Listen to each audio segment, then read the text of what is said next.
Hello, and thank you for listening to today's episode of JATCast, the official podcast of the Journal of Athletic Training. I'm your host, Luke Donovan. This month, we will discuss 2 articles over 2 short episodes from the upcoming issue of the Journal of Athletic Training.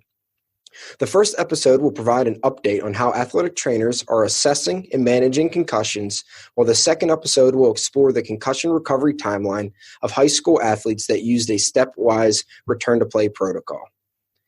As a reminder, the article discussed today can be found on the JAT website, natajournals.org.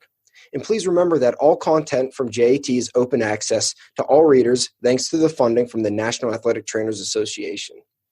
The title of the first article is Athletic Trainers' Concussion Assessment and Management Practices, an Update, authored by Landon Lempke and colleagues from the University of Georgia. Let's survey the scene. When it comes to assessment and management of sport-related concussions, athletic trainers are in a unique position when compared to other healthcare professionals, given that athletic trainers not only play a vital role in the initial injury diagnosis, but are also part of the management of the injury from the time of the incident all the way through return to sport. Even prior to the injury taking place, athletic trainers often implement a battery of baseline assessments. As mentioned in a previous JATcast episode, the NATA does recommend that all student athletes perform baseline assessments containing 1. Previous concussion and brain injury history, 2. Concussion-related symptom evaluation, 3. Cognitive assessment, 4. Balance evaluation. Being a vital component to proper management of the injury, the profession is poised to continue to lead and advance the understanding of sport-related concussion. This professional opportunity does bring some challenges, considering the rate in which evidence about concussions is being produced. Within the past 20 years, numerous iterations of consensus statements on the assessment and management of concussions have been published. The purpose of the consensus statements are to synthesize the best available evidence to provide clinicians with succinct and clear recommendations on the management of concussions. The NATA's latest consensus statement was published in 2014, and the consensus statement stemming from the 5th International Conference on Concussion in Sport was released in 2017. The authors of the episode's paper also conducted a PubMed search and found that 1,900 original peer-reviewed papers pertaining to sport-related concussions have been published since 2013. Now that it has been a few years since the consensus statements have been available and that new literature continues to emerge, evaluating how the current recommendations on concussion assessment and management have been incorporated in athletic training practice is warranted. Therefore, the author's primary purpose of the study was to examine athletic trainers' practices on assessment and management of sport-related concussion. A web-based survey that asked participants about their current concussion assessment and management techniques was sent to a random sample of almost 9,000 certified athletic trainers. The first portion of the survey asked participants about their demographic information.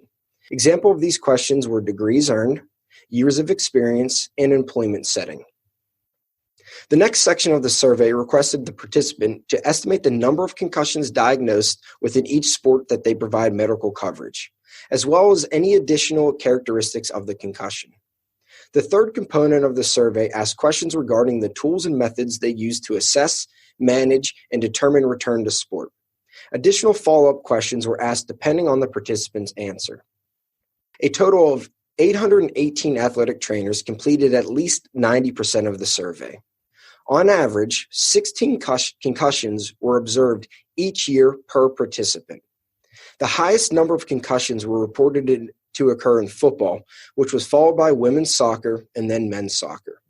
Of the reported concussions, 41% required more than 10 days for symptoms to be resolved, with almost 12% requiring more than 6 weeks. About 56% of the described concussions did not return to sport until after 10 days. For assessing concussions, clinical examination was used by 95% of participants. Almost 87% indicated that they use symptom-based assessment tools, and 85% responded that they evaluate balance as part of their concussion assessment. Concussion severity grading systems were used by around 8% of participants. When quantifying the percent of athletic trainers who used a multi-domain approach when assessing concussions, it was found that a 3-domain minimum concussion assessment battery that comprised at least symptom checklist, balance, and a neurocognitive evaluation was used by 53% of athletic trainers, while 86% of athletic trainers use a two-domain assessment battery. When managing concussion, published return-to-play guidelines were reported to be used by 91% of respondents and were the most common decision-making tool. The return-to-play guidelines reported within the NATA's 2014 position statement on sport-related concussion was reported most often and by 61% of the respondents. The next most reported guidelines were that of the International Conference of Concussion in Sports Consensus Statement, which was once again published in 2017. 41% of participants indicated that the final decision for returning an athlete to participation was made by the team physician, while 37% of the athletic trainers noted that they were in charge of making the final return-to-play decisions. In 15% of the responses, the student athlete's primary care physician was responsible for making final decision regarding clearance to full participation. As part of a secondary analysis, both education level and practice setting were associated with concussion assessment and management. Individuals with a master's degree were more likely to use the three-domain minimum concussion battery for assessment, as well as return-to-sport decision-making than athletic trainers with a bachelor's degree. Athletic trainers working within a collegiate setting were also more likely to use the three-domain minimum concussion battery for assessment, as well as return-to-sport decision-making than athletic trainers working within a high school and clinical setting. Years of clinical experience was not related to concussion assessment or management by athletic trainers. The authors proposed that these relationships may be attributed to the greater proportion of master's degree holding athletic trainers within the collegiate setting. The athletic trainers with master's degrees may have had greater exposure to reading and applying relevant research pertaining to concussions during their academic programs. Furthermore, the concussion-related policies from the NCAA may further promote adherence within the collegiate setting.